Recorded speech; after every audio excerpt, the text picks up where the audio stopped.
Smoking causes cancer. Smoking kills. புகைப்பிடித்தல் புற்றுநோயை உண்டாக்கும், உயிரைக் கொல்லும். Liquor drinking is injurious to health. மது அருந்துதல் உடல் நலத்திற்கு தீங்கு விளைவிக்கும். Be safe, don't drink and drive. பாதுகாப்பாக இருப்பீர், மது அருந்திவிட்டு வாகனம் ஓட்டாதீர். ஒரு 22 வயசு பையன் ஜாதி வெறினால தன்னோட வீட்டுக்கு பக்கத்திலேயே இருக்கிற ஒரு 25 வயசு பையனை மிளகாப்பொடியை கண்ணில் தூவி வெட்டி கொண்டிருக்கான். இதை பற்றி தான் தமிழ்நாடே வந்து ரொம்ப பரபரப்பாக பேசிகிட்டு இருக்காங்க. அவன் எதுக்காக வெட்டி கொண்டான் அதை வந்து இந்த வீடியோவில் ஃபுல்லாக டீட்டெயிலாக பார்த்துடலாம். ஒரு 22 வயசு பையனுக்கு அவ்வளோ ஜாதி வெறி எப்படி வந்துச்சு? எப்பா, நினைச்சாலே மனசே கஷ்டமா இருக்கு. வாங்க மேடம், இந்த கேஸை பற்றி நம்ம இந்த வீடியோவில் டீட்டெயிலாக ஃபுல்லாக பார்த்துடலாம். மேடம், எல்லாரும் எப்படி இருக்கீங்க? உங்க பொன்னான நேரத்தை என் கூட செலவு பண்ண வந்திருக்கீங்க. அதுக்காக ஃபர்ஸ்ட் நன்றியை தெரிவிச்சுக்கிறேன். வணக்கம், நான் உங்க செந்தில். இது நம்ம மேக் இட் டிஃபரண்ட் சேனல்.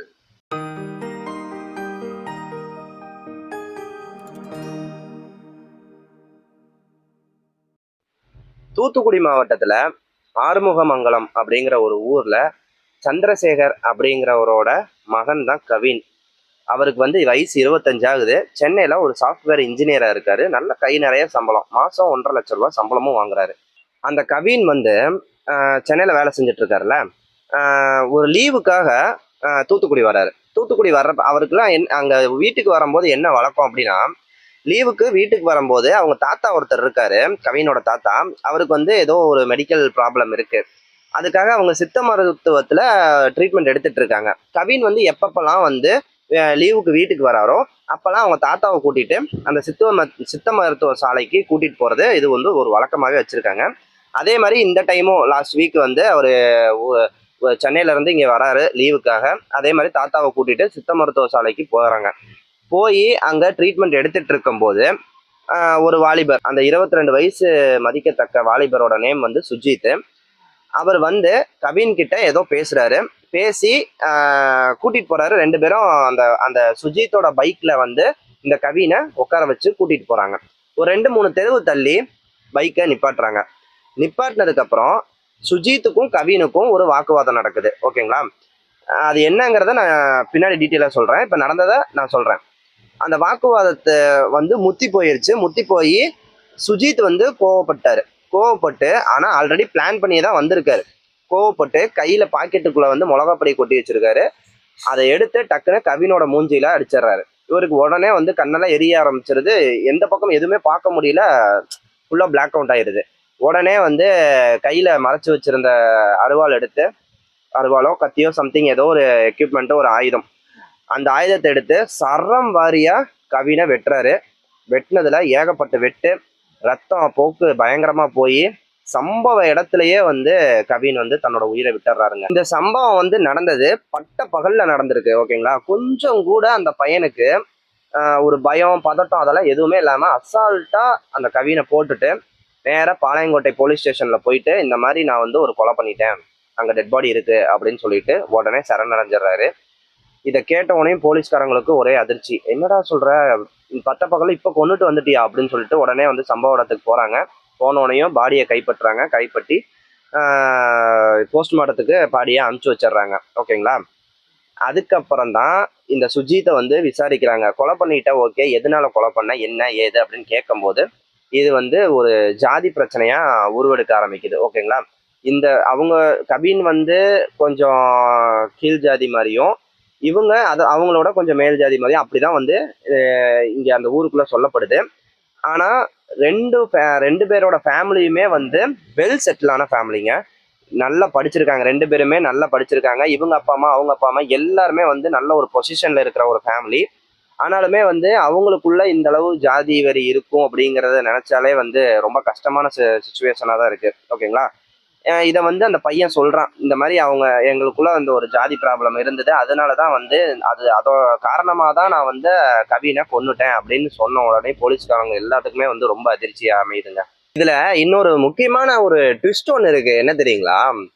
அந்த கொலை பண்ணார்ல அந்த பையன் சுஜித், அவரோட அப்பா அம்மா 2 பேருமே வந்து ஒரு போலீஸ் இன்ஸ்பெக்டரா இருக்கவங்க. ஓகேங்களா? ஒரு எப்படி சொல்றது, அப்பாவும் போலீஸ் இன்ஸ்பெக்டர், அம்மாவும் போலீஸ் இன்ஸ்பெக்டர். அவங்களோட பையன் தான் வந்து சுஜித். ஒரு ஜாதியோட வெறி காரணமாக அந்த கவினுங்கிற பையனை கொலை பண்ணியிருக்காரு. எப்பா எப்படி பார்த்துக்கங்க, சரியான ட்விஸ்ட்டு. அதுக்கப்புறம் போலீஸ்காரங்க வந்து அந்த பையன்கிட்ட டீட்டெயிலாக விசாரிக்க ஆரம்பிக்கிறாங்கங்க. அதாவது கொலை பண்ணிட்டா ஜாதிக்க பிரச்சனை அப்படின்னு சொல்ற ஓகே, எதனால என்ன ப்ராப்ளம் என்ன ஏது அப்படின்னு சொல்லி விசாரிக்கும் போது தான் அதுக்கப்புறம் அந்த பையன் ஒவ்வொன்றா சொல்றாரு.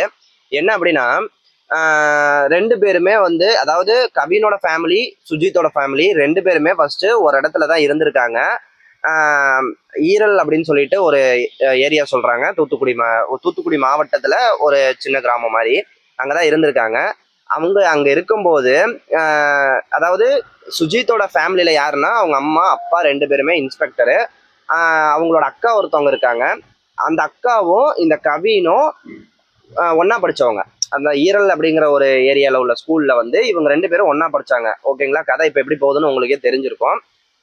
அவங்க ஒன்னா படிச்சுட்டு இருக்கும் போதே வந்து அப்பவே கவினும் அவங்க அக்கா சுபாஷினியும் நல்லாவே ஒரு பழகிட்டு வந்துட்டு இருந்திருக்காங்க.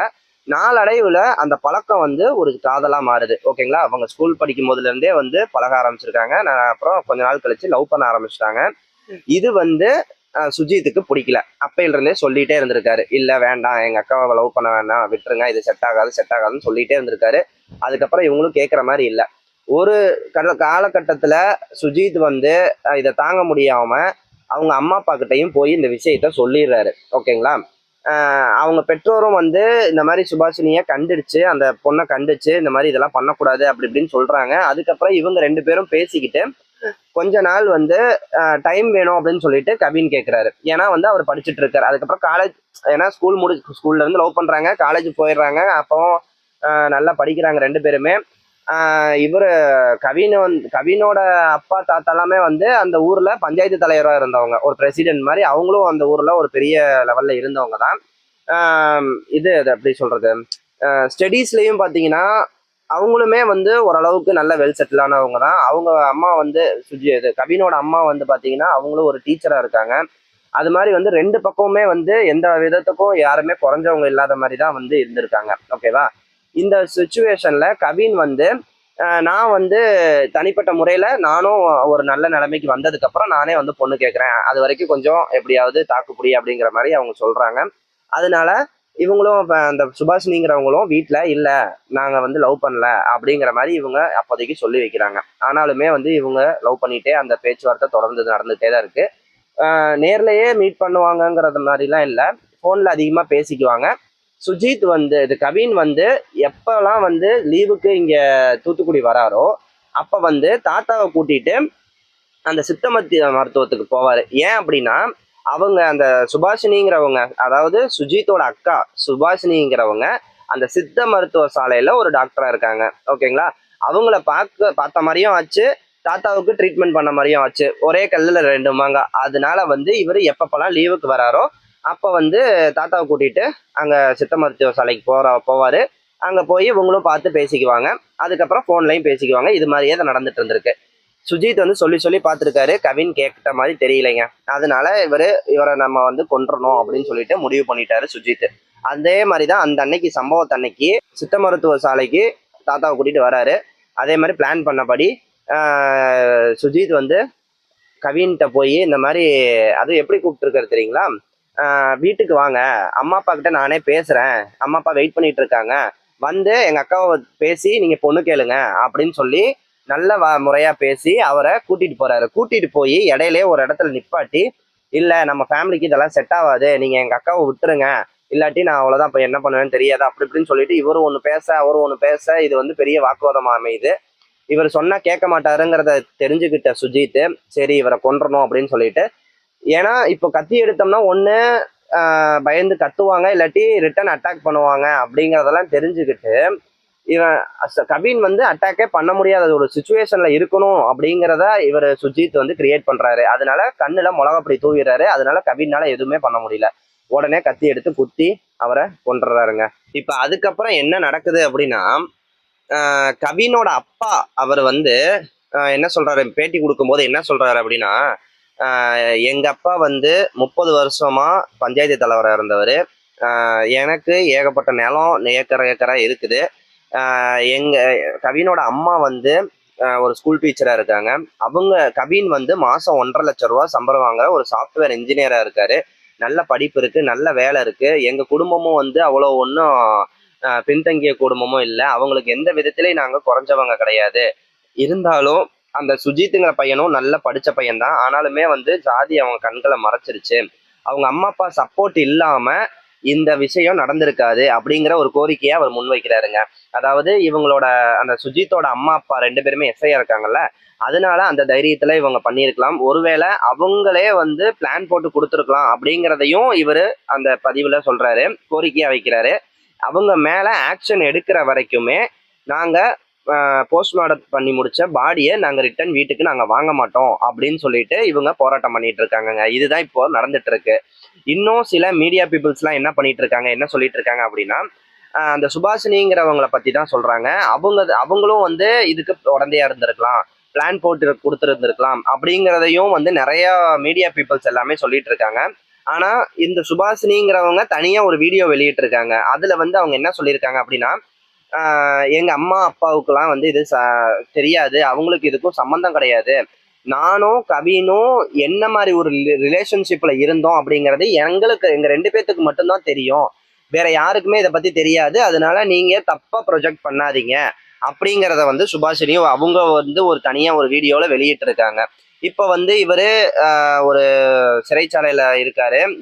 அதை எப்படி சொல்றது, விசாரணை கைதியா வந்து சிறைச்சாலையில வச்சிருக்காங்க சுஜித்தை. இவங்க அம்மா அப்பா 2 பேருமே வந்து இடைக்கால பணி நீக்கம் செஞ்சிருக்காங்க. ஏன்னா வந்து இது வந்து ஒரு பெரிய கேஸா இருக்கிறதுனால அந்த மாதிரி தான் ஒரு ப்ரொசீஜர் பண்ணுவாங்க. ஆனாலுமே வந்து கவினோட வீட்டில் இதை ஏற்றுக்க மாட்டேங்கிறாங்க. இன்னும் வந்து அவங்கள டிஸ்மிஸ் பண்ணுங்கிற அளவுக்கு இவங்க கோரிக்கை வைக்கிறாங்க. பார்ப்போம் மேற்கொண்டு என்ன நடக்குது அப்படிங்கிறத நம்ம அடுத்த அப்டேட்ஸில் பார்க்கலாம். நம்மளும் இந்த கேஸை வந்து ஃபுல்லாக ஃபாலோ பண்ணிட்டு தான் இருக்கோம். இந்த வீடியோல இருந்து நான் உங்ககிட்ட கேட்குறேன் எது என்ன அப்படின்னா, இன்னும் இந்த ஜாதி அப்படிங்கிறது வந்து நாட்டில் இருந்துக்கிட்டு தான் இருக்கு. இதை பற்றி நீங்க என்ன நினைக்கிறீங்க? இது வந்து சரியா தவறா? இன்னும் இப்போ எப்படி சொல்றது, இப்போ உங்க வீட்லயே வந்து இன்னும் வீட்டில் வேலை செய்யறவங்க அப்படிலாம் நிறைய பேர் இருப்பாங்க. அவங்களுக்குலாம் நீங்க என்ன தனி தட்டு, தனி டம்ளரு அந்த அளவுக்குலாம் இருக்கும். அதெல்லாம் வந்து சரியா தப்பா என்ன ஏது அப்படிங்கிறத நீங்க கமெண்ட்ல சொல்லுங்க. இந்த கொலையில யாரும் சம்மந்தப்பட்டிருக்காங்க என்ன ஏது அப்படிங்கிறத அடுத்த அப்டேட்ஸ்ல நம்ம பார்ப்போம். யார் மேல தப்பு அப்படிங்கிறத நீங்க கமெண்ட்ல சொல்லுங்க, நான் படிச்சு தெரிஞ்சுக்கிறேன். மேலும் மற்றொரு வீடியோவில் உங்களை சந்திக்கும் வரை உங்களிடமிருந்து விடைபெறுவது உங்களின் செந்தில்.